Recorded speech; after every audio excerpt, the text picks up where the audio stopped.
ভাইয়া তুমি এত রাতে কিছু হয়েছে? আব্বু ঠিক আছে? বনের ভীত কণ্ঠের মানে বুঝতে পারে তুর্য। মাঝে মাঝে তাদের আব্বু রাতের বেলা অসুস্থ হয়ে যায়, তীব্র বুকে ব্যথা উঠে, আবার কখনো প্রেশার লো হয়ে যায়। তবে আজ তার আব্বু সুস্থ। সে এসেছে অন্য কারণে। বনের দিকে তাকিয়ে আশ্বস্ত ভরা কণ্ঠে সে বলে, আব্বু ঠিক আছে, শান্ত হ। তবে সন্দিহান কণ্ঠে বলে তোহা। তিহান ভাই অসুস্থ, 104 ডিগ্রি জ্বর উঠে গেছে ওনার। কোনো মতেই জ্বর নামানো যাচ্ছে না। খালামুনি কান্নাকাটি করছে। আব্বু আম্মু ওখানেই, তোকেও যেতে বলেছে। মাথা ঘুরে যায় তোহার। সদ্বিদ হারিয়ে কিছুক্ষণ ফ্যাল করে চেয়ে থাকে সে। তুর্য তারা দিয়ে বলে, জলদি উঠ বোন, তোকে ওই ফ্ল্যাটে দিয়ে আমি বাসা তালা দিয়ে ফার্মেসিতে যাব। এত রাতে ফার্মেসিও খোলা থাকবে কিনা সন্দেহ। কোনো রকমে নিজেকে সামলে উঠে দাঁড়ায় তোহা। মাথার ওড়নাটা টেনে নিয়ে বলে, চলো। খালু আর তোহার বাবা ড্রয়িং রুমের সোফায় বসে আছে। দুজনের কানেই ফোন। হয়তো ডক্টরকে ফোন করছে তারা। খুব সন্তর্পণে তাদেরকে পাশ কাটিয়ে তিহানের রুমে ঢোকে তোহা। তিহানের এক পাশে খালামণি, আরেক পাশে ওর মা। তোহার কাছে এগিয়ে যেতেই তড়িঘড়ি করে উঠে দাঁড়ালো আফিয়া। তোহাকে তিহানের মাথার পাশে বসার জায়গা করে দিয়ে কান্না ভেজা কণ্ঠে বলল, তোর কথা অনেকবার করে বলছিল মা, তুই একটু পাশে বসে থাক, ওর ভালো লাগবে। মায়ের সামনে খানিকটা ইতস্তত নিয়েই তিহানের মাথার কাছটায় বসলো তোহা। আফিয়ার হাত থেকে পানির বাটিটা নিয়ে বলল, কান্না করো না খালামুনি, শান্ত হয়ে বসো, আমি পট্টি দিয়ে দিচ্ছি। বলে তিহানের কপাল থেকে গরম হয়ে যাওয়া রুমালটা সরিয়ে ঠান্ডা পানির ভেজালো তোহা। খানিক বাদে তা দুহাতে চিপড়ে আবার তিহানের কপালে দেয়ার সময় লক্ষ্য করলো চেহারা পুরো লাল হয়ে গেছে তিহানের। ঠোঁটগুলো মনে হচ্ছে ঠোকা দিলেই রক্ত গড়িয়ে পড়বে। হালকা গোঙ্গাচ্ছে তিহান। মাকে মাথা নিচু করে কোনো একটা দোয়া পড়তে দেখে আলতো করে তিহানের গালে হাত রাখলো তোহা। জ্বরে শরীর রীতিমতো পড়ে যাচ্ছে। প্রচণ্ড ঘাবড়ে গেল তোহা। কাঁথার নিচ দিয়ে তিহানের হাত আঁকড়ে ধরে মাথা নামিয়ে ভীত কণ্ঠে ডাকল, তিহান ভাই। তার এক ডাকেই আবছাভাবে চোখ মেলল তিহান। তার ধূসর মণিচড়াও ফ্যাকাশে হয়ে গেছে। তোহার দিকে তাকিয়ে বিড়বিড় করে সে বলল, ভালো লাগছে না দেহ, কিচ্ছু ভালো লাগছে না। আচ্ছা আচ্ছা, আপনি চোখ বন্ধ করে রাখেন, ভালো লাগবে। চোখ বন্ধ করে ফেলল তিহান। তোহা হাতটা ছাড়াতে নিলেই চাপা স্বরে ছেলে মানুষই কণ্ঠে বলল, ধরে রাখ প্লিজ। তোহা আর ছাড়ল না হাতটা। শক্ত করে ধরে আরেক হাতে ধীরে ধীরে তিহানের চুলে হাত বুলিয়ে দিতে দিতে বলল, খালামুনি আরেকটা কাঁথা বের করে ওনার গায়ে দিয়ে দাও, শীত কম লাগবে কিছুটা। আফিয়া তাই করল। যদিও দুটো কাঁথা জড়ানো তিহানের গায়ে, তারপরও আরও একটা মোটা কাঁথা এনে তিহানের গায়ে দিয়ে বাচ্চা সুলভ কণ্ঠে বলল, রেহান, এখন একটু ভালো লাগছে বাবা? তিহান শব্দ করল। সে ঘুমিয়ে পড়েছে। আফিয়া ডাকলো না আর। তোহা আর চোখে মায়ের দিকে তাকালো। অপর পাশে হাত মুঠো নিয়ে এক মনে দোয়া পড়ছে তার মা। চোখ যদিও বন্ধ, তবুও কপালের চিন্তার ভাঁজগুলোই বলে দিচ্ছে কতটা টেনশনে আছে সে। খাবার খেয়েছেন উনি? গলা নামিয়ে প্রশ্ন করল তোহা। তার হাত তখনও অনবরত তিহানের চুলের ভাঁজে বিলি কেটে যাচ্ছে। না রে মা, শতবার বলেও রাজি করাতে পারিনি, কিছুতেই খাবে না। ভাইয়া ফার্মেসিতে গেল কেন? ঘরে প্যারাসিটামল নেই? ওনাকে ঔষধ খাওয়াওনি? খাইয়েছি, দুটো নাপা ছিল, দুটোই খাইয়েছি। রাতে যদি জ্বর না কমে সেই জন্য তুর্য আনতে গেল। ওহ, বলে আবেগ ভরা দৃষ্টিতে তিহানের মুখের দিকে তাকালো তোহা। কপালের রুমালটা আবারও ভিজে পুনরায় কপালে দিয়েই তুর্য হন্তদন্ত হয়ে রুমে প্রবেশ করে। আফিয়ার হাতে একটা প্যাকেট ধরিয়ে বলে, 3 মোড় ঘুরে একটা ফার্মেসি খোলা ছিল খালামণি, সেই জন্যই আনতে দেরি হলো। জ্বর কমেছে একটু? তোহা তৎক্ষণাৎ গালে গলায় হাত ছোয়ালো তিহানের। জ্বর মেপে বলল, কমেনি ভাইয়া? খাবার খাইয়ে আরেকটা নাপা খাইয়ে দেওয়া দরকার তাইলে। খালি পেটে এত ওষুধ খেলে আবার হিতে বিপরীত হতে পারে।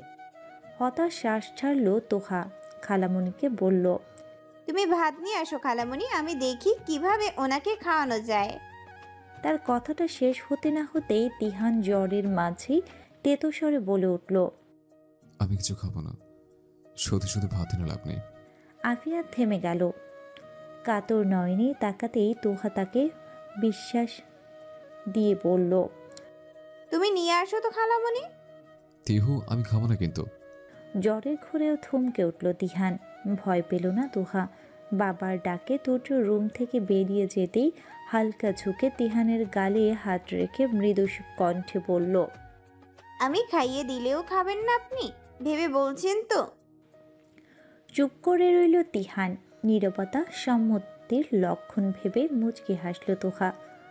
ভাবতেই শেষ লোকমাটা তিহানের মুখে তুলে দিয়ে স্বস্তিদায়ক হাঁপ ছাড়ল তোহা।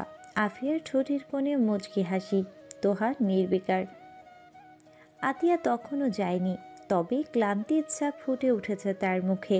তোহা উঠে ভাতের প্লেটটা পাশে রেখে তিহানের মুখে একটা ওষুধ দিয়ে পানি খাইয়ে দিয়ে বলল, এখন শুয়ে থাকেন, জ্বর নেমে যাবে একটু পর। আমি হাতটা ধুয়ে আসি। বলে সে বাইরে যেতেই তিহান আতিয়াকে বলল, খালামণি, তুমি অসুস্থ হয়ে পড়বে, তুমি যে ঘুমিয়ে পড়ো। তিহু আর মা আমার কাছে থাকো, তাতে হবে, চিন্তা করো না। হাত ধুয়ে রুমে ঢুকলো তোহা। তিহান মাঝখানটায় ঘুমিয়ে আছে, পাশে আফিয়া খাটের সাথে হেলান দিয়ে বসা। আতিয়াকে না দেখে বিশেষ অবাক হলো না সে। এসব তিহানের কারসাজি জানে সে। তিহানের ডান পাশে যেয়ে বিছানায় পা ভাঁজ করে তুলে বসলো তোহা। আফিয়া চোখ বন্ধ করে রেখেছে, হয়তো ঘুম পাচ্ছে তার। জ্বর দেখার উদ্দেশ্যে হাতের উল্টো পিঠ দিয়ে তিহানের গাল ছুঁয়ে দিতেই তিহান চোখ বন্ধ অবস্থাতেই বলল, মাথাটা টিপে দে তো তিহু, ব্যথা করছে। সাথে সাথেই বিনা বাক্য ব্যয়ে এক হাতে তার মাথা টিপে দিতে লাগলো তোহা। আরেক হাত তিহানের চুলে হাত বুলিয়ে দিতে দিতে বলল, ঘুমানোর চেষ্টা করুন, এখন ভালো লাগছে একটু? ক্ষীণ হাসল তিহান। উত্তর দিল, তুমি কাছে থাকলে আমার কখনো খারাপ লাগেনি জানপড়ি। ছোট্ট নরম কোমল মেইলি একটা হাতের অবাধ বিতরণ তিহানের চোখের উপর। আধো আধো জাগরণের চোখ মেললে চোখের উপর হাতের তালুর আবরণটি সর্বপ্রথম নজরে আসলো তিহানের। ঠোঁটের কোণ আপনা আপনি প্রসারিত হয়ে এলো তার। বুকের উপর ভাঁজ করে রাখা হাতটা মোটা কয়েকটা কাঁথার তলদেশ থেকে উদ্ধার করে চোখের উপর থেকে হাতটা সরালো সে। কিছুক্ষণ এক দৃষ্টিতে চেয়ে থেকে ঘাড় বাঁকিয়ে হাতের মালিকের দিকে তাকালো। নিবিড় পর্যবেক্ষণে হাতের মালিক যে ঘুমে বিভোর ব্যাপারটা নিশ্চিত হতেই হাতের নরম তালুতে শুভ্র স্পর্শে ঠোঁট ছোঁয়ালো সে। কাল তো ভয় পাইয়ে দিয়েছিলি বাবা। হঠাৎ মায়ের কণ্ঠে বেশ খানিকটা লজ্জা পেল তিহান। ভেবেছে মা ঘুমিয়ে আছে, কিন্তু না, আফিয়ার দৃষ্টি যে তার দিকেই তা স্পষ্ট হতেই লজ্জার মাত্রাটা বাড়লেও কোনো রকম তাড়াহুড়ো করল না সে। ধীর গতিতে তোহার হাতটা নামিয়ে রেখে একটু কাত হয়ে মায়ের দিকে চেয়ে বলল, কাল রাতে তোমার খুব কষ্ট হয়েছে, তাই না মা? আরে না রে পাগল, আমার তো তোর কষ্ট সহ্য হচ্ছিল না। তিহান হাসল। গায়ের কাঁথাগুলো সরিয়ে মাথায় চুলে হাত চালাতেই নিলেই আবারও বাদ সাধল তোহার হাত। তার চুলের ভাঁজেও মেয়েটা হাত ডুবিয়ে রেখেছে। একটু অপ্রস্তুত হয়ে পড়লেই আবারও আলতোভাবেই হাতটা সরালো তিহান। তোহার ঘুমে ব্যাঘাত ঘটুক তা সে চাচ্ছে না। আফিয়া একটু হেসে বলল, একটু আগে দেখলাম ঘুমাচ্ছে, অথচ গভীর ঘুমের মাঝেও তোর মাথা টিপে যাচ্ছে, তো টিপে যাচ্ছেই। তোমার বেপরোয়া ছেলের বউ বলে কথা, ছেলের একটু বড় তো করতেই হবে। দুষ্টু হেসে বলল তিহান। ছেলের বউ আর হলো কই? আচ্ছা, তুই কি বুড়ো হয়ে বিয়ে করবি তিহান? মেয়েটাকে এভাবে ঘুরানোর কি তোর ঠিক হচ্ছে? তুমি তো সব জানোই মা, তিহু এখনো কলেজে বেরোয়নি। এই বয়সে মেয়ের আবেগপ্রবণ হয় বেশি। বিয়ের কথা আসলে পড়াশোনা মাথায় উঠবে, ক্যারিয়ারটা নষ্ট হয়ে যাবে। তাছাড়া আমাদের পরিবারে এত ছোট বয়সে মেয়েদের বিয়ে হয় না। নেশাগত পড়াশোনা কমপ্লিট করে তবে বিয়ে দিয়েছে খালু। তিহু আর একটু বড় হোক, পড়াশোনাটা অন্তত শেষ করুক, তারপর না হয়। তোহা তো বুঝে তোর মনের কথা। তোর কি ওকে এতটাই বাচ্চা মনে হয়? আমি জানি ও বুঝে। নির্লিপ্ত কণ্ঠে বলল তিহান, তারপর আবার বলল, আমি যতটুকু বুঝতে দেই ও ততটুকুই বুঝে মা, এর থেকে বেশি নয়। আর আমি ঠিক ততটাই প্রকাশ করি যতটা ওর ছোট্ট মস্তিষ্ক নিতে পারবে। আফিয়া দীর্ঘশ্বাস ছাড়ল। তার ছেলেটা বোধ হয় শ্বাস নেওয়ার আগেও 100 বার চিন্তা করে, সবকিছু একদম সূক্ষ্মভাবে চিন্তা করে, তবেই কোনো সিদ্ধান্ত নেয়। গায়ের কাঁথা সরিয়ে উঠে বসে তিহান। আফিয়া উঠে দাঁড়ায়, ছেলের মাথায় হাত বুলিয়ে বলে, ফ্রেশ হয়ে আয়, আমি নাস্তা করে আনি, ওর হাতেই খাবি। মায়ের কথায় দাঁত বের করে হেসে ফেলল তিহান। এক আঙ্গুল দিয়ে কপাল ঘষে বলল, ওর হাতের অভ্যাস হয়ে গেলে ঝামেলা হয়ে যাবে মা, আমি নিজেই খেতে পারবো। আচ্ছা, খালু কি চলে গেছে রাতে? খালু তোর বাবার সাথে ঘুমোচ্ছে। কোনো ডাক্তারকে ফোন করা আর বাদ দেয়নি কাল। শেষমেশ অত রাতে কাউকে পায়নি। বলে আফিয়া চলে যেতেই উঠে দাঁড়ালো তিহান। খাটের হালকা শব্দে একটু নড়েচড়ে যায় তোহা। একটু একটু করে তাকাতে চোখের সামনে তিহানকে না পেয়ে ভ্রুতে ভাঁজ পড়ে তার। মুখ বাঁকিয়ে আলমারির সামনে তিহানকে দেখে সঙ্গে সঙ্গে আড়মোড়া ভেঙে সোজা হয়ে বসে তোহা। দুহাত চোখ কচলে বলে, আপনি উঠলেন কখন? জ্বর কমেছে? আলমারি থেকে টি শার্ট বের করলো তিহান। অতঃপর আলমারি আটকে দিয়ে টি শার্টটা এনে বিছানার উপর রেখে বলল, কমেছে। তুই ঘুমাচ্ছিস সারা রাত? শরীর খারাপ লাগছে? আবারও চোখ কচলালো তোহা। বড় একটা হাই তুলে অলস ভঙ্গিতে তিহানের বালিশটা মাথার নিচে টেনে নিয়ে বিছানার ডান কাঁধ হয়ে গা এলিয়ে দুহাত জড়া করে গালের নিচে দিয়ে বলল, আপনি ঘুমোতে দেননি, এখন ডাকবেন না? আধা ঘন্টা পর আমি নিজেই উঠে যাব। তিহান হাসল। উবু হয়ে বিছানা ছাড়িয়ে পড়ে যাওয়া তোহার ওড়নার আঁচলের অংশবিশেষ তুলে দিয়ে বলল, ঘুমা, কেউ ডাকবে না। তিহানের কণ্ঠটা আবছাভাবে শুনতে পেল তোহা। তবে ঘুমিয়ে তলিয়ে যাওয়ার পরপরই আবার স্পষ্ট হয়ে উঠল তিহানের মুখশ্রী। তার স্বপ্নরাজ্য যে কেবল তিহান এবং তিহানি। তিহান ছাড়া সেখানে দ্বিতীয় কোনো পুরুষের স্থান নেই। আজ আর কলেজে যাওয়া হয়নি। সবে গোসল করে বারান্দায় চুল ছাড়ছে তোহা। মধ্য দুপুরে সরু চিকন রোদরোশনি অদ্ভুত আলপনায় বারান্দায় ছড়িয়ে পড়েছে। রেলিং ঘেঁষে দাঁড়িয়ে মাথা কাত করে চুল মুছতে মুছতে উৎসুক দৃষ্টিতে রাস্তায় মানুষজনদের দেখে যাচ্ছে সে। চোখে মুখে সৌন্দর্যের বিস্তর ছেলে খেলা। চুলের নিচে অংশের পানিতে কোমরের জামা ভিজে একাকার। তার সেদিকে খেয়াল নেই। সে ব্যস্ত রঙিন শহরের ব্যস্ততা দেখতে। গায়ের মসৃণ মেরুন ওড়না কাঁধ গলিয়ে মেঝেতে গড়াগড়ি খাচ্ছে, অথচ তরুণীর কোনো মাথা ব্যথাই নেই। এদিকে সদ্য স্নান করা প্রেয়সীর হৃদয় হরণ করা জ্বালাময়ী রূপে চোখ রীতিমতো ঝলসে যাচ্ছে তিহানের। বারান্দায় ল্যাপটপ নিয়ে বসেছিল একটু খোলা বাতাসে কাজ করার উদ্দেশ্যে, কিন্তু এই মেয়ে তো তা করার অবকাশটুকু দিচ্ছে না। দিনকে দিন মন মস্তিষ্কে এমনভাবে জেঁকে বসছে যে অন্য কিছুতে সেখানে ঠাঁই দেওয়াটাই মুশকিল হয়ে দাঁড়িয়েছে। ল্যাপটপটা অর্ধেক বন্ধ করলো তিহান। গলা উঁচুতে চড়িয়ে ডাকলো, তিহু। তার হঠাৎ গাম্ভীর্য কণ্ঠে ডাকে চমকে উঠল তোহা। শরীরে মৃদু কম্পনে হাতের তোয়ালেটা পড়তে চেয়েও পড়ল না। ঘাড় ফিরিয়ে তাকালো সে। খানিকটা ভীত কণ্ঠে বলল, এভাবে ডাকছেন কেন? কি হয়েছে? কোনো রকম ভূমিকা উপসংহার করল না তিহান। আদেশসূচক গম্ভীর পৌরুষালী কণ্ঠে বলল, ঘরে যা। কেন? কৌতূহলী অবাক কণ্ঠে তোহা। তিহান এক পলক তাকালো। ভেজা চুল গড়িয়ে টুপটাপ পানিগুলোকে মুক্তকোণার মনে হচ্ছে তার চোখে, আবারও ঘোর লেগে যাচ্ছে। তাকিয়ে থাকতে ইচ্ছে করছে বেহায়া প্রেমিকের মতো, কিন্তু তা সম্ভব নয়। মনে মনে একটা শ্বাস ফেলল তিহান। পুনরায় ল্যাপটপের দিকে দৃষ্টি নিবদ্ধ করে বলল, ঝাঁঝালো কণ্ঠে কথাটা বলে তোয়ালিটা শুকাতে দিল তোহা। গটগট করে রুমে যাওয়ার আগেই তিহান দুষ্টুমি মাখা কণ্ঠে বলল, আমি একটা জরুরি কাজ করছি, তুই প্রচণ্ড ডিস্টার্ব করছিস। আমি কিছু বলেছি আপনাকে? আমি তো শুধু...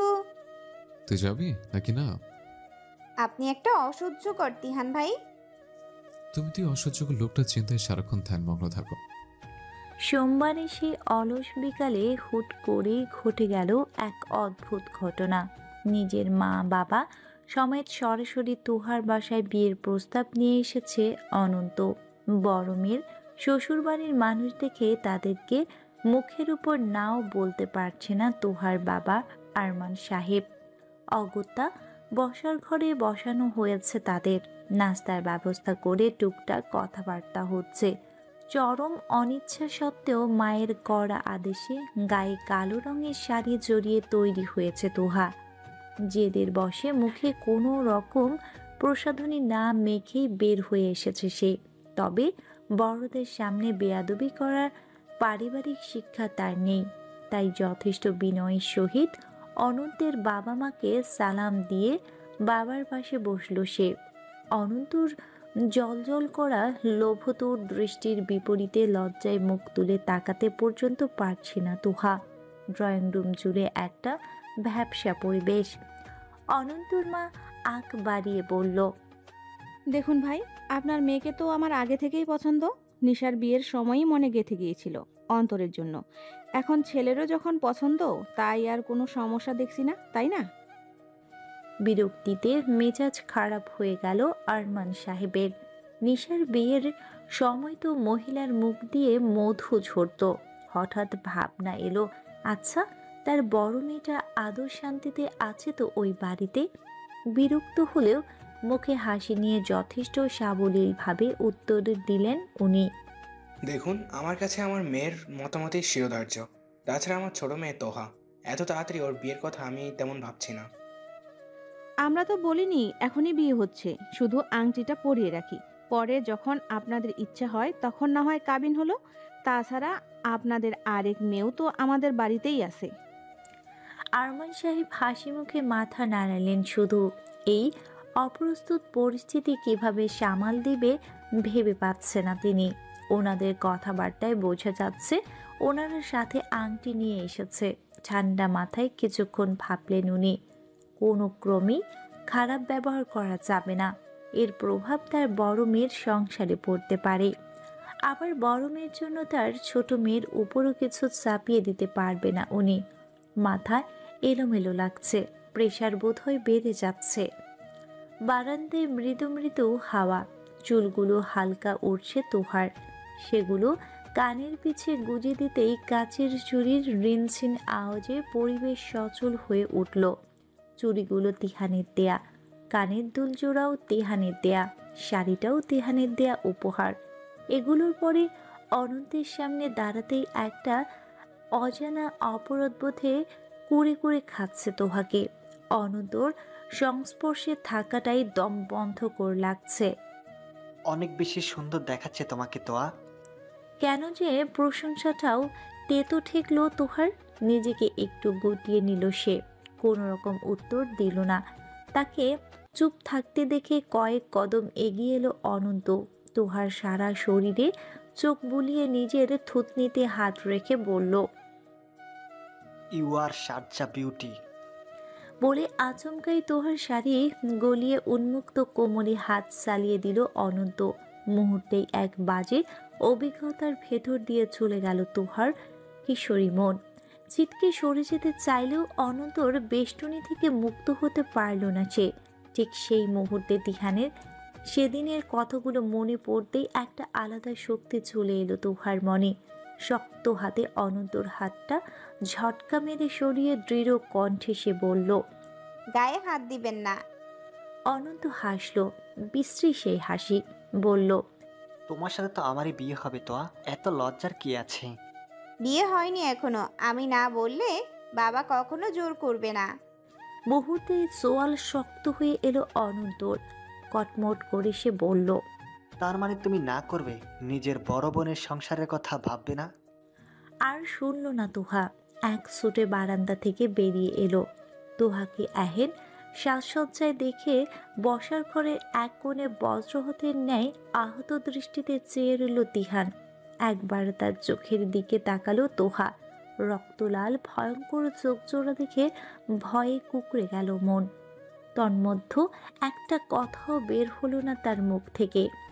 অনন্তের বাবা মাকে বেশ বুদ্ধিমানের ন্যায় সামাল দিচ্ছে আরমান সাহেব। ঠান্ডা মাথায় তাদেরকে কিছু একটা বুঝিয়ে দিয়ে পরিস্থিতি ঠান্ডা করেছে। তারা চলে যেতে জামা কাপড় না বদলেই আফিয়ার সাথে তাদের ফ্ল্যাটে চলে এসেছে তোহা। তাদের বসার ঘরে বসতেই আফিয়া চেয়ে এক গ্লাস পানি এনে দিল তাকে। ঢকঢক করে সেটা গিলে নিতেই মেইন দরজা দিয়ে তিহানকে ঢুকতে দেখতে পেল সে। থমথমে চেহারা তার। আফিয়া তখন তোহার মাথায় পরম স্নেহে হাত বুলিয়ে দিচ্ছে। মেয়েটার উপর দিয়ে অনেক ধকল গেছে আজ। তোহার পানির গ্লাসটা সামনে টেবিলের উপর রাখতেই তুমুল গতিতে দরজা লাগানোর শব্দ কানে এলো। কাচের টেবিলের উপর গ্লাসটা হালকা একটু কেঁপে উঠল বোধ হয়। হতভম্ব দৃষ্টিতে তিহানের রুমের দরজার দিকে চোখ যায় তোহার। আফিয়া হতাশ শ্বাস ছাড়ে। ছেলের রাগের কারণ অজানা নয় তার। তিহানের সাথে কথা বলার জন্য মন উসখুস করছে তোহার। আফিয়া বুঝতে পারে তোহার অস্থিরতা। পানির গ্লাসটা নিয়ে পাশ থেকে উঠে সে বলে, রান্নাঘরে একটু কাজ আছে মা, তুই বস, আমি আসছি। তোহা মৃদু হেসে মাথা নাড়িয়ে বলল, আচ্ছা খালামণি। আফিয়া চলে যেতেই উঠে দাঁড়ালো তোহা। ধীর পায়ে তিহানের রুমের দরজা খুলতেই এক রাশ কালো অন্ধকারে দৃষ্টি ডুবে গেল তার। নক করল না সে। অন্ধকারে ঢুকে ভেতর থেকে দরজাটা আটকে দেয়ালে হাতড়ে মৃদু আলোয় নীল লাইটটা জ্বালিয়ে দিল। তিহান উল্টো হয়ে ঘুমোচ্ছে, ফর্সা পিঠ উপরের দিকে। তবে তোহা জানে সে ঘুমোচ্ছে না। অতি রাগে চোখ বন্ধ করে শুয়ে আছে শুধু। সে কাছাকাছি যেয়ে পিঠের উপর আলতো করে হাত রেখে আদুরে কণ্ঠে ডাকলো। উত্তর দিল না তিহান। তোহা আবার ডাকলো। শক্ত কাটকাট কণ্ঠে বলল তিহান। তোহা পিঠের উপর রাখা হাতটা এগিয়ে তিহানের গালে রাখলো। অপরাধী মিনমিনে কণ্ঠে বলল, তিহান ভাই, তিহান ভাই আপনি? এখান থেকে যা দিহ, এখনই যা। আপনি ভুল বুঝছেন তিহান ভাই। শক্ত করে ধরে গাল থেকে তার হাতটা সরিয়ে দিল তিহান। একটু লজ্জা পেল তোহা। তিহান চোখ বন্ধ করা অবস্থাতেই বলল, তোকে ভুল বা ঠিক বোঝার অধিকার আমার নেই। অযথা কারো উপর অধিকার আমি ফলাই না। যা প্লিজ। গলা ভিজে এলো তোহার। সিক্ত কণ্ঠে সে বলল, তিহান ভাই আমি কি করতাম বলেন? আমি কি তোকে কিছু বলেছি? অযথা মাথা কামাচ্ছিস কেন? আমি এত ইম্পর্ট্যান্ট কেউ নই, তোর এত ভাবতে হবে না। শান্তিতে থাক, আমাকে শান্তিতে থাকতে দে। উত্তরে দমে গেল না তোহা। তিহানের রাগের বশে বলা কথাগুলো কোনো রকমে হজম করে নিল। উপরোক্ত শক্ত করে তিহানের বাহু আঁকড়ে ধরে বলল, আপনি এত রাগ করছেন কেন? বিয়েতে তো আমি হ্যাঁ বলিনি। চোখ মেলে তাকালো তিহান। এতক্ষণে চাপার রাগটা হঠাৎই নগ্নভাবে প্রকাশ হয়ে গেল। তোহাকে একটানে বিছানার উপর ফেলে তার উপর চড়াও হলো সে। তোহা মূর্তির ন্যায় চেয়ে আছে। আকস্মিক ঘটনাটা মেনে নিতে পারেনি তার কিশোরী মন। বুকে হালকা ধাক্কায় আভাস পেতেই হিতাহিত জ্ঞান শূন্য তিহান বিছানায় দুহাত চেপে ধরল তোহার। রাগে কটমটে কণ্ঠে বলল, আমার অনুভূতির একরত্তি মূল্য নেই তোমার কাছে? আমার দেয় ভালোবাসার জিনিসগুলো পড়ে তুমি অন্যের সামনে নিজেকে প্রদর্শন করছো, তারপর এমন একটা ছেলের সামনে যেখানে তোমাকে বিন্দুমাত্র সম্মান করে না, যার চোখে শুধুমাত্র তোমার জন্য কামনা আছে। তোমাকে সেদিন বলেছিলাম আমি, নিজের গুরুত্বটা বোঝো। তুমি অনেক বড় কিছু, অন্তত আমার কাছে। তোমার কি মনে হয় বারান্দা থেকে আসার পর তোমার চেহারার অবস্থা দেখে কিছু আজ করতে পারিনি আমি। এতটা অধম না আমি। ও যে আজও তোমার সাথে আপত্তিকর কিছু করেছে তা বুঝতে 1 সেকেন্ডও লাগেনি আমার। তুমি কি পারতে না খালুকে তখনই বলে দিতে? তখনই মুখের উপর তাদের প্রস্তাবটা ফিরিয়ে দিতে? বলতে পারতে না? বলো। কিন্তু তুমি কি করলে? তুমি চুপ ছিলে। কেন চুপ ছিলে? কেন চুপ ছিলে? আমি তখন এসব বললে আমার বোনের সংসারে কি হতো আপনি বুঝতে পারছেন? মাত্র বিয়ে হয়েছে ওর। অনন্তর বাবা মা আদৌ তাকে শান্তিতে সংসার করতে দিত? রাগে দুঃখে অভিমানের চোখের জল ছেড়ে দিল তোহা। আমি শুধু তোমারটা জানি, আর কার কি হলো সেটা আমার দেখার বিষয় না। Got it? সজোরে চিল্লিয়ে কথাটা বলেই হাতের উপর চাপ দিল তিহান। ফলস্বরূপ কয়েকটা চুড়ি ভেঙে তার হাতের পাল্টা আঘাত করলো। বেরিয়ে এলো রক্ত। তোহার হাত অক্ষত। চুড়ি ভাঙার মটমট শব্দ হতেই তোহাকে ছেড়ে দিল তিহান। জোরে শ্বাস ছেড়ে যথাসম্ভব শান্ত কণ্ঠে বলল, যাও যাও এখান থেকে, আর আসবে না আমার সামনে। উঠে গেল তোহা। শাড়ির আঁচল সামলে বিছানা থেকে নেমে এক দৌড়ে বেরিয়ে গেল। সাথে করে নিয়ে গেল এক সমুদ্র অভিমানের পাহাড়। সে বেরিয়ে যেতেই চোখ বন্ধ করে বিছানায় হেলান দিয়ে বসল তিহান। চুরির টুকরোগুলো পড়ে আছে মাঝখানটায়। সেগুলো হাতে নিয়ে মুচড়ে মুচড়ে আরও কয়েকটা টুকরো করল তিহান। ছোট ঠোঁট কাঁপছে তার, চোখ জ্বালা করছে। নিজের উপর প্রচণ্ড ঘৃণা হচ্ছে হঠাৎ করেই। সেদিন রাতটা কোনো রকমে পার হলো তোহার। অসহ্য মানসিক যন্ত্রণায় ছটফট করল সে। মস্তিষ্কে জট বাঁধানো হাজারো চিন্তায় রীতিমতো মাথা ভনভন করতে শুরু হলো এক পর্যায়ে। তবুও সে নিজেকে কোনো রকমে সামলে নিয়েছিল। তবে পরের দিন সকালে মাথাটা আবারও লণ্ডভণ্ড হয়ে গেল তার। তাকে কলেজে নেওয়ার জন্য তিহান আসেনি। এতটুকু হলেও ঠিক ছিল, কিন্তু প্রচণ্ড অস্থির লাগাটা তখনই শুরু হলো যখন সারাদিনও তিহানের দেখা মিলল না। না নিজের বাসায়, না তাদের বাসায়। লজ্জায় মুখ ফুটে খালামণির কাছে তিহানের খোঁজও নিতে পারল না তোহা। রাতে প্রায় 2টো পর্যন্ত বারান্দায় অপেক্ষা করেছে। সদর দরজার দিকে এক দৃষ্টিতে তাকিয়ে থেকেছে, কিন্তু না, তিহান ফেরেনি। তিহান নেই, তার আশেপাশে কোথাও নেই। আধভাঙা মন নিয়ে বিছানায় শুয়ে আছে তোহা। ঘরের বাতি নিভানো, জানালায় ভারী পর্দা টেনে দেয়া। ফলস্বরূপ দুপুরের সময় হওয়া সত্ত্বেও ঘরের আলোয় ছিটেফোঁটাও নেই। ঘরে আলোর ছিটেফোঁটাও নেই। বালিশে মুখ গুজে সশব্দে ফোপাচ্ছে তোহা। সেদিন তিহানের ঘর থেকে বের হওয়ার পূর্বে তিহান কাট কাট কণ্ঠে স্পষ্ট ভাষায় তাকে বলে দিয়েছিল, অনন্তের ব্যাপারটা আমার কাছ থেকে কোনো রকম এক্সপেকটেশন রাখবা না। যা করার নিজে করতে পারলে করবা, নয়তো না। কিন্তু এটা ভাববা না যে আমি খালুকে যেয়ে বলবো বা এরকম কিছু। এতটুকু শোনার পর আর শোনেনি তোহা। ছুটে বেরিয়ে এসেছিল। পুরো একটা দিন কেটে গেল, অথচ তিহান সত্যি তার সাথে কোনো কথা তো দূর, সে তো চলেই গেছে কোথায় যেন। এত রাগ কেন? তার দিকটি একটু বোঝার চেষ্টা করলো না তিহান? তার পরিস্থিতি, তার মনের কষ্টটা বোঝানো। আবারও হু হু করে উঠল তোহা। ব্যথায় মাথা ছেড়ে যাচ্ছে রীতিমতো। দুপুরে খাওয়া শেষে ধীর পায়ে বাবার রুমের দরজায় টোকা দিল তোহা। মা এখন রুমে নেই, সে রান্নাঘরে। আরেকবার টোকা দিতেই ভেতর থেকে আরমান সাহেবের গম্ভীর কণ্ঠে অনুমতি পেয়ে মাথায় ওড়না টেনে জোরে একটা শ্বাস ছাড়ল তোহা। খাবার টেবিলে আরমান সাহেব বিয়ের ব্যাপারে তোহার মতামতের ব্যাপারে শুনতে চেয়েছিল, তবে তোহা তখন কোনো উত্তর দেয়নি, চুপ করেছিল। গুটি গুটি পায়ে রুমে প্রবেশ করলো তোহা। দরজাটা ভিজিয়ে দিয়ে মাথা নিচু করে দাঁড়ালো। আরমান সাহেব বিছানায় বসে আছে। তোহা এগিয়ে যেতেই তাকে হাতের ইশারায় পাশে বসতে বললেন তিনি। কোনো কারণ ছাড়াই তার ছোট্ট মেয়েটা তাকে ভয় পায়। কখনো সন্তানের সাথে উচ্চস্বরে ধমকাধমকি করেনি তিনি, আর ছোট মেয়েকে তো আরও মাথায় তুলে রেখেছে। তবুও ছোট মেয়েটা তাকে ভয় পায়। মুখ ফুটে কখনো কিছু বলে না। মেয়ে কিছু একটা বলতে এসেছে, তবে তার আড়ষ্টটা বুঝতে পারল আরমান সাহেব। মুচকি হেসে মেয়ের মাথায় হাত রাখলেন উনি। বললেন, কিছু বলবে? ওপর নিচে মাথা নাড়ল তোহা, তবে মুখ দিয়ে কথা বের হলো না তার। খানিক বাদে আরমান আবার বললেন, নির্দ্বিধায় বলো, তোমার কি ওনাদের প্রস্তাবটায় মত নেই? আমি তাহলে তাদের মানা করে দিব। উনি আমার সাথে অসভ্য আচরণ করেছেন আব্বু, আমার গায়ে হাত দিয়েছেন।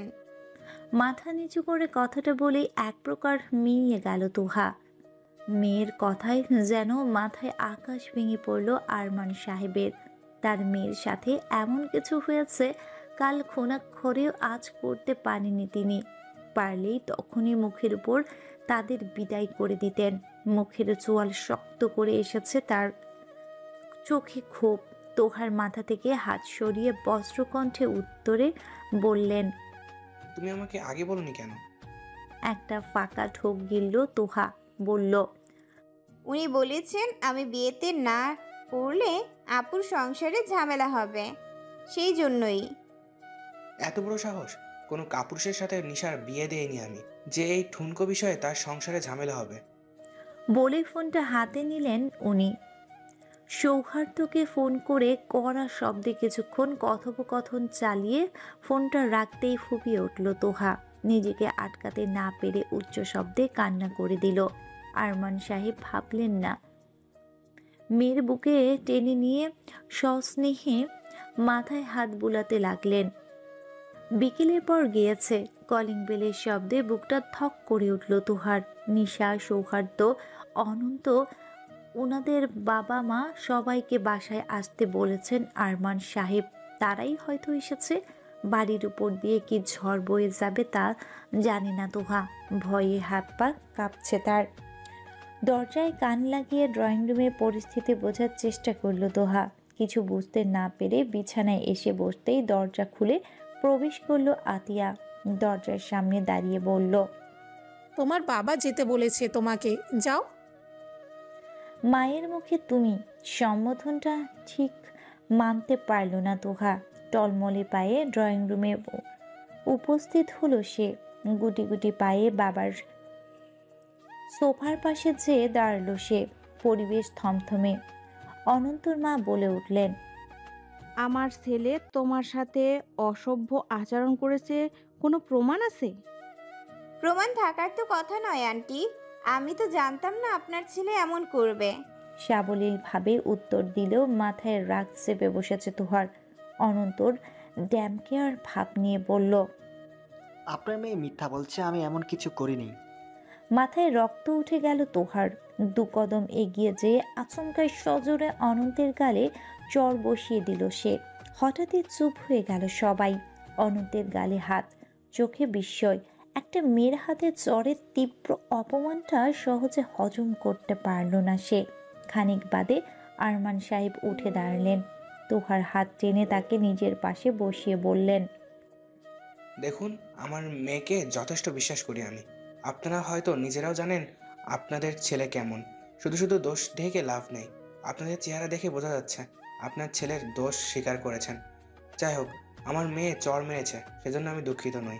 চরটা আপনাদের ছেলের প্রাপ্য ছিল। আর সৌহার্দ্য, তুমি যদি এই ঘটনার রেশ ধরে নিশা আর আমার সংসারের প্রভাব পড়বে না বাবা। আমি নিজেই লজ্জিত আমার ভাইয়ের কর্মকাণ্ডে। আপনি দয়া করে এসব বলে আমাকে আর ছোট করবেন না প্লিজ। আরমান সাহেব একটু হাসলেন। দুই ভাই অথচ কত পার্থক্য। তবে মেয়ের বাবা হয় সোজা না। কথাটার মর্মার্থ আজ উপলব্ধি করতে পারছেন তিনি।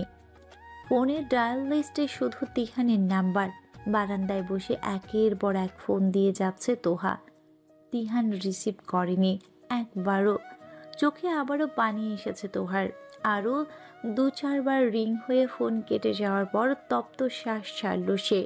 লাজ লজ্জা ভুলে আরেকবার ফোন দিলে এবার ফোনটা বন্ধ শোনাচ্ছে। তার মানে তার ফোন করায় বিরক্ত হয়ে তিহান ফোন বন্ধ করে দিয়েছে। এতটা রাগ আজ সারা দিনই ওই ফ্ল্যাটে যায়নি তোহা। তিহানের ব্যাপারে কাউকে কিছু বলতেও শোনেনি। এক দৃষ্টিতে কিছুক্ষণ পাশের বারান্দার দিকে চেয়ে রইল তোহা। তিহানের অনুপস্থিতি বড্ড পোড়াচ্ছে তাকে, বড্ড বেশি পোড়াচ্ছে। হঠাৎই ডুকরে কেঁদে উঠল সে। দু হাঁটুতে মুখ গুজে কান্না জড়ানো কণ্ঠে আর্তনাদ করে বলল, আপনি কোথায়? আমার যে ভালো লাগছে না, একা একা লাগছে খুব। ফিরে আসুন না প্লিজ। গোটা শহর জুড়ে ঘোর অন্ধকার নেমে এসেছে। রজনীর গভীরতম প্রহর বিদ্যমান। আশেপাশে কোনো বাড়িতেই আলো জ্বলছে না। রাস্তার হেডলাইটের বাতিগুলোই অন্ধকার কাটানোর একমাত্র উৎস। মাঝে মধ্যে দু একটা কুকুরের আগ্রাসী বাগবেতনটা, তারপর আবারও সব নিশ্চুপ। মধ্যরাতে নিস্তব্ধতা চিরে মৃদু ক্যারকের আওয়াজ তুলে আলমারি খুলল তুহা। তার আলমারি জুড়েই তিহানের দেয়া শাড়ি ঝুলছে। ড্রয়ারের ভেতরে ঠেসে রাখা তিহানের দেয়া রাশি রাশি কাচের চুড়ি, কানের দুল। এই লোকটা তাকে নিয়ে মার্কেটে গেলেই পাগলামি করে, এসব কিনে দেওয়ার জন্য মরিয়া হয়ে ওঠে। এই ভয়ঙ্কর প্রেমিক পুরুষটাকে মানা করার সাধ্যি নেই তোহার। ফলস্বরূপ আলমারিতে কোনো জায়গা অবশিষ্ট নেই। আর আর আতিয়া যদি বলে এত কিছু কেন কিনেছে, তবে তিহানের সহজ সরল উত্তর হয়, তিহু জেদ করেছে তাই কিনে দিয়েছে। এ নিয়ে এ পর্যন্ত মায়ের কম বকা শুনিনি তোহা। বেশ অনেকক্ষণ যাবৎ একটা একটা করে শাড়ি দেখে সাদা রঙের একটা সুতির শাড়ি হাতে নিল তোহা। সাদার মধ্যে সাদা সুতোর কাজ করা, স্নিগ্ধ শীতল মনকার একটা শাড়ি। একটু হাসলো তোহা। শাড়িটা পরম যত্নে হাত বুলিয়ে পাশে ড্রয়ার খুলল। লাল রঙের ব্লাউজের সাথে মিলিয়ে মুঠোর লাল রেশমি চুড়ি বের করলো, বিছানার উপর রেখে আলমারিটা খুব আস্তে করে আটকে দিল। এই মধ্যরাতে শাড়ি পরাটা নিছক ছেলে মানুষও হলেও এটাকেই এই মুহূর্তে মন ভালো করার ওষুধ হিসেবে স্বীকৃতি দিচ্ছে তোহা। বলা বাহুল্য, আজও সারাদিন তিহানের খবর পায়নি সে। কুচিগুলো গুজে নিজের শাড়ির আঁচলটা আলগা করে গায়ে জড়ানো তোহা। কোনো সেফটি পিনের ঝামেলা নেই। চুলগুলো আঁচড়ে নিয়ে খোপা করে মাঝখানে একটা খোপার কাটা ঢুকিয়ে নিল। হাতে মাত্র দুটো চুড়ি পড়েছে তখন। চিরচেনা একটা গুনগুন করা কণ্ঠ কানে এসে অতি অনাকাঙ্ক্ষিত কিছুর জানান দিল তাকে। এক পলক থমকালো তোহা। ষষ্ঠ ইন্দ্রিয় বদৌলতে ঘটনার অর্থদ্বার হতেই চমকে উঠল সে। ছোটে জুড়ে খেলে গেল অবিস্মরণীয় হাসির ঝলক। ছলছলে কাপা পায়ে বারান্দায় যেয়ে পাশের বারান্দায় চোখ পড়তেই একটা কালো সুঠাম দেহি অবয়ব দেখা মাত্র চোখ জোড়া পানিতে টলমল করে উঠল তোহার। আর এক মুহূর্ত দেরি করল না সে।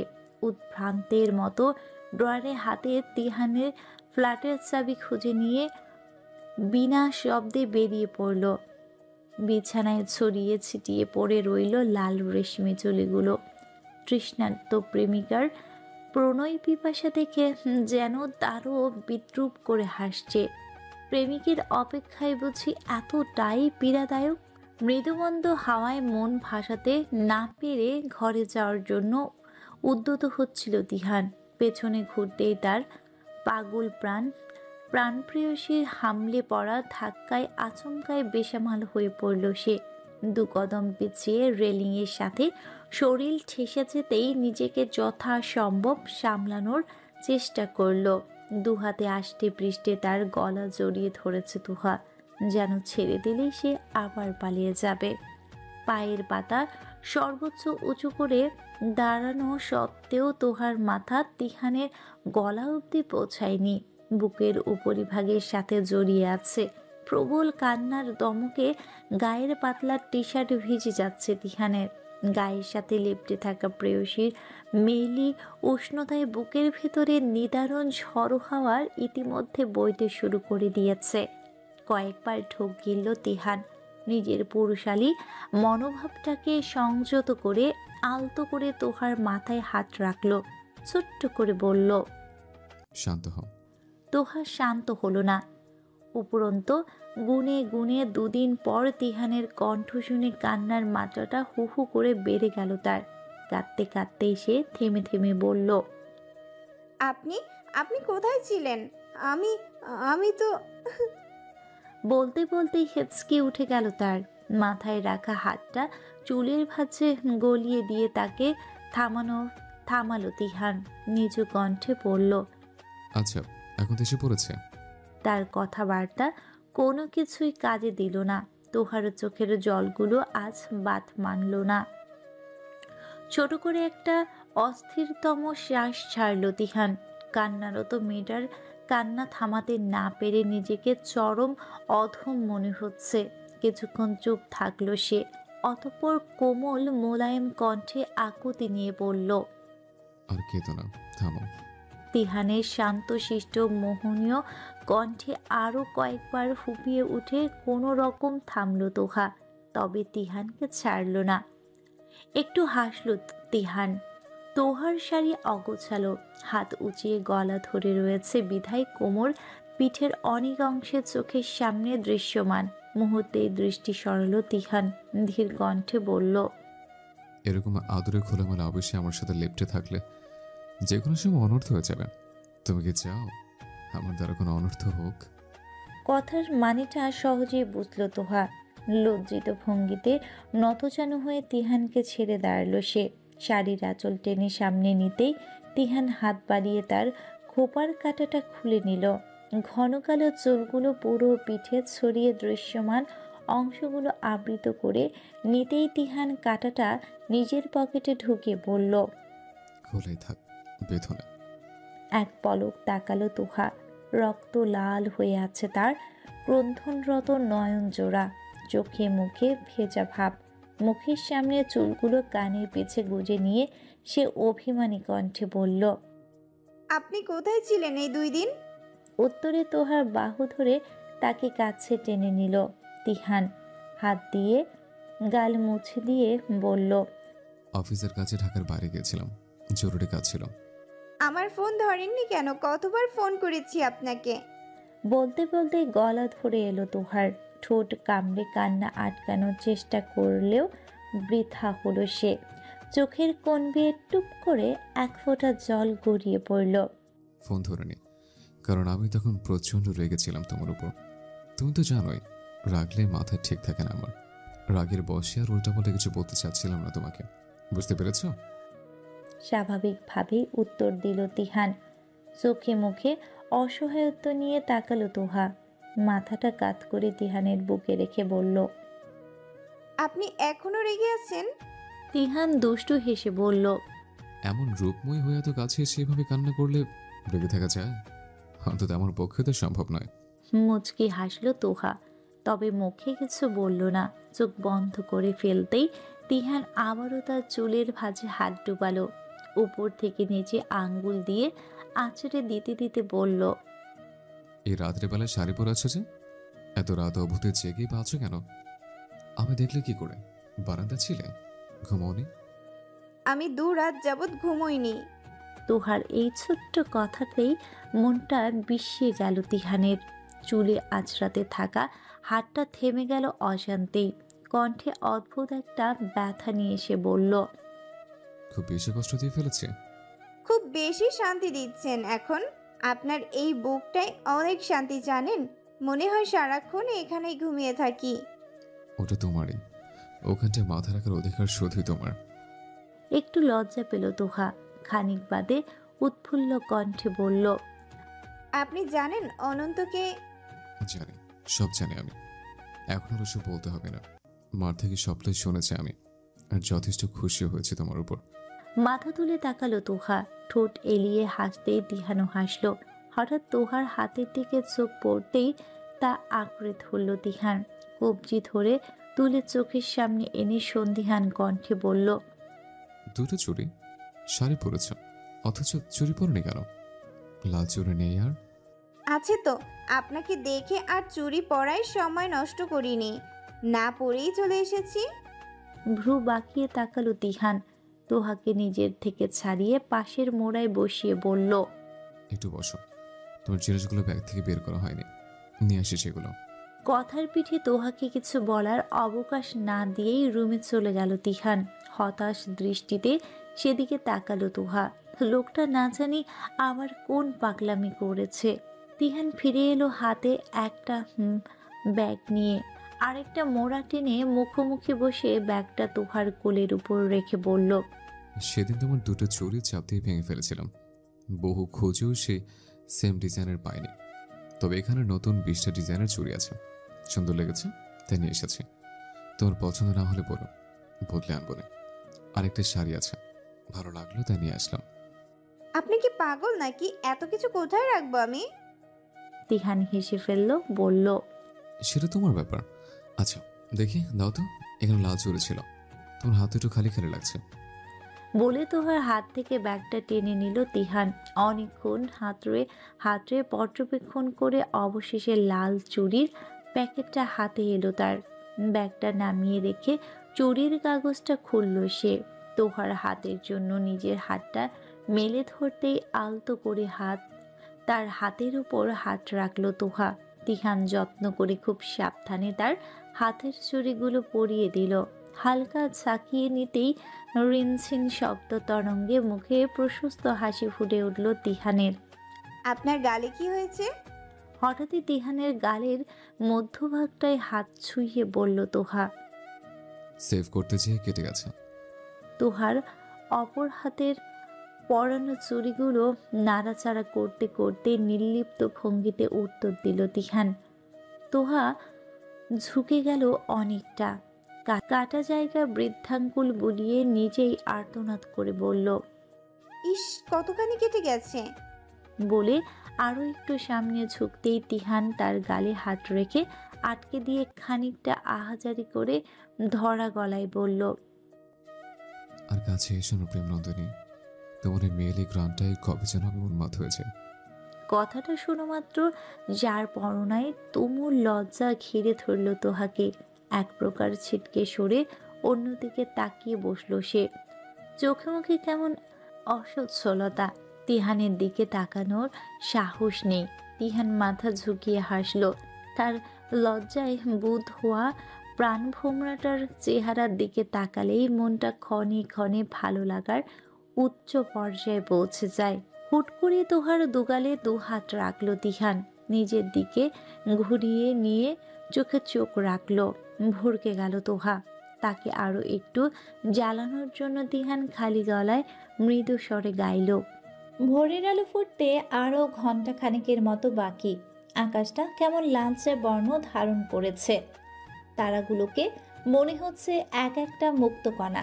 বিশাল আকাশে ছড়িয়ে ছিটিয়ে বিছানো মুক্তোর টুকরো। এখনই বোধহয় একটা দুটো খসে পড়বে গায়ের উপরে। গান শেষ হওয়া মাত্রই তিহানের কাঁধে মাথা এলিয়ে দিয়েছে তোহা।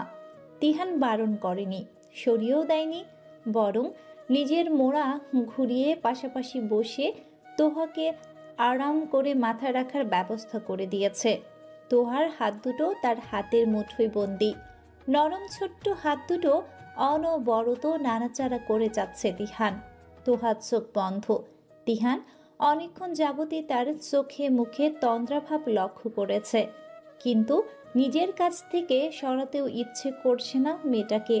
শেষমেশ নিজের ইচ্ছার বিরুদ্ধে যেই সে বলল, ঘুম পাচ্ছে, ঘরে যাবা না? রাত শেষ হতে চলল। তোহার সারা শব্দ পাওয়া গেল না। ভ্রু কুচকালো তিহান। মেয়েটা কি ঘুমিয়ে গেল তবে? তোহার হাত দুটো ছেড়ে মুখের উপর আসা চুলগুলোকে কানের পিছে গজে দিল সে। হালকা গলায় ডাকলো, তিহু। ঘুমির মাঝে দুবার ঠোঁট কামড়ালো তোহা। অতঃপর তিহানের সাথে আরো একটু ঘনিষ্ঠ হয়ে তাকে জড়িয়ে ধরে আবারও ঘুমে বিভোর হয়ে গেল। কপালে চিন্তার ছাপসহ মৃদু হাসল তিহান। তবুও নিজেকে প্রশ্রয় দিল না। তোহাকে নিয়ে একটু নড়ে চড়ে বসে তোহার ঘুম ভাঙানোর চেষ্টা করে বলল, উঠো, তোমার ঘরে যাও, তারপর ঘুমিও। একরাশ বিরক্তি নিয়ে পিটপিট করল তোহা। ঘুম ঘুম কণ্ঠে বলল, এত নড়ছেন কেন? ঘুমোতে দেন না। হুশ করে শ্বাস ছাড়ল তিহান। বাসায় কেউ উঠে গেলে সমস্যা হবে। তোহাকে এখন পাঠিয়ে দেওয়াটাই উত্তম। অনেকক্ষণ যাবৎ এখানে আছে। তোহার হাত দুটো ধরে নিজের থেকে ছাড়িয়ে উঠে দাঁড়ালো তিহান। তোহা ঢুলু ঢুলু চোখে তাকাচ্ছে। আচমকায় তাকে পাজা কোলে করে কোলে তুলে নিল তিহান। তখন আর নিজের হুঁশে নেই তোহা। ঘুমে বেহুশ, বুঝতে পারলো এতক্ষণ চিৎকার চেঁচামেচি শুরু করে দিত। তোহাকে নিয়ে নিজের বিছানায় শুইয়ে দিল তিহান। হাত থেকে চুড়িগুলো খুলে ব্যাগের ভেতরে রেখে বাইরে যেয়ে ফ্ল্যাটের দরজাটা খুলে ফিরে এলো। তারপর তোহাকে আবারও কোলে নিয়ে ধীর পায়ে এগিয়ে গেল তোহার রুমের উদ্দেশ্যে।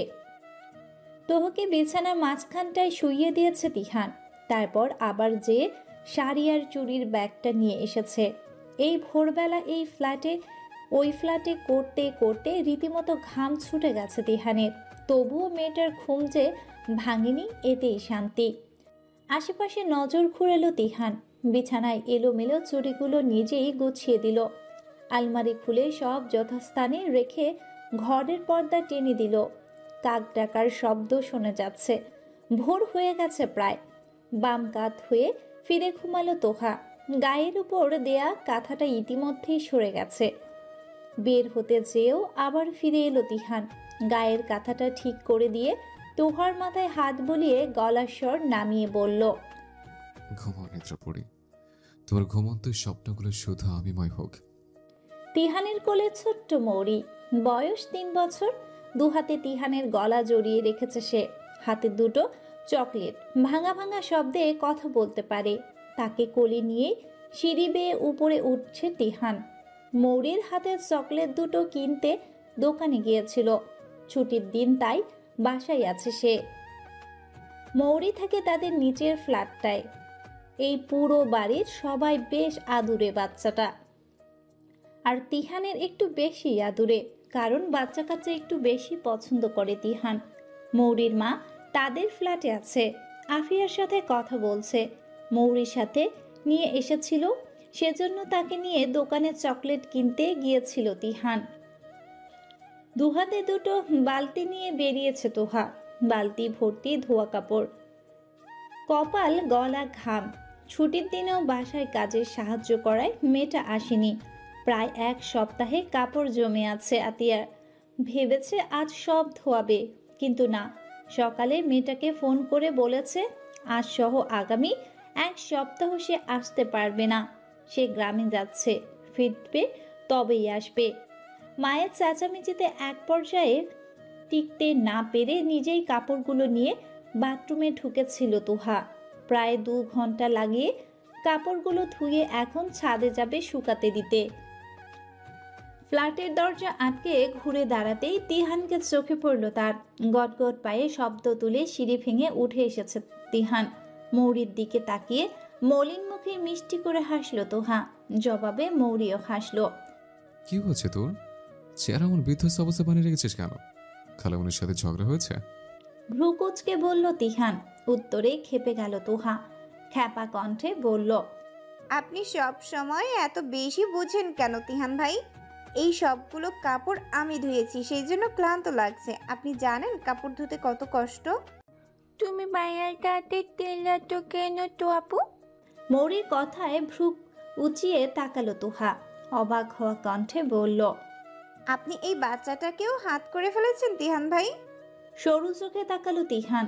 মৌরিকে একটা চকলেটের প্যাকেট খুলে হাতে দিয়ে বলল, আমার কাউকে হাত করা লাগে না, সবই এমনি হাত হয়েছে। বিরক্তিতে চোখ মুখ কুচকালো তোহা।